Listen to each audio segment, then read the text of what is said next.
I've always been a believer in the ministry or priesthood of all believers. That's always been my thing. I was raised Roman Catholic, so that wasn't really so much of an option there, but it was sort of one of those things that I always felt that that's what I believed in, and it was interesting because the United Church of Christ is that place where we do believe that. I volunteered at every setting of the church, the local church, the conference, the region, the national church. I served on 2 national boards, 3, including the Commission for Racial Justice, Coordinating Center for Women, and the Executive Council. And then I was a co-convener of Quorum and served as the Council for Hispanic Ministries national president for 2 terms. Now the ministry that paid me was some work that I did, first of all, in adult and community education, then went all the way to the foundation base, which was Head Start. And that's really where I recognized ministry.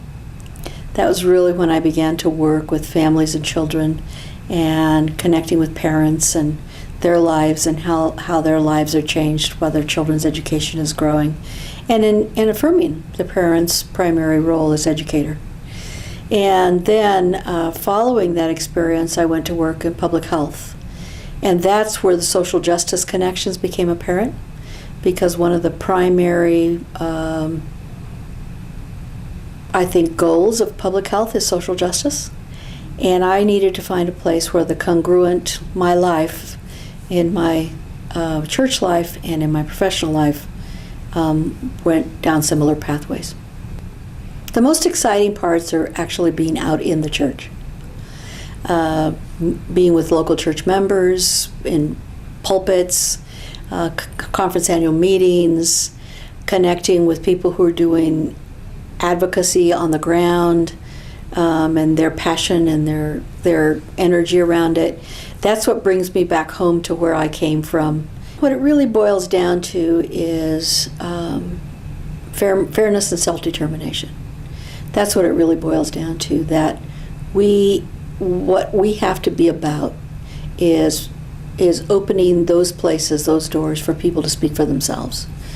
Not any one of us can speak for someone else other than to accompany them. The outrageous overrepresentation of Latinos and African Americans in the criminal justice system is clearly preposterous in terms of racism. The challenges we face are the expectations of the larger church for how much we can do. And I just read through all the General Synod resolutions that are proposed, and 3/4 of them, again, or maybe even more, are going to be, or the recommendation is that JWM implement them. Unless the church realizes that we have 12 professional program ministers and, a few others that are team leaders and so forth, unless we realize that is, first of all, not possible, that's a big challenge. But I also think that we must be about collaboration and partnerships and doing the work that we do. Nothing we do should be outside of that partnership. We are launching a new curriculum, and it's called Leaders Engaging and Developing, and Justice Leaders Engaging and Developing, to work with trainers to actually go out and do training in their local congregations about how do we, in fact, base our work on our Christian beliefs, our theology. How do we base that work in the world place, and how does that make it unique for us? And what do we add to the conversation? And why is it that we do what we do? And because we're compelled by Jesus' teachings.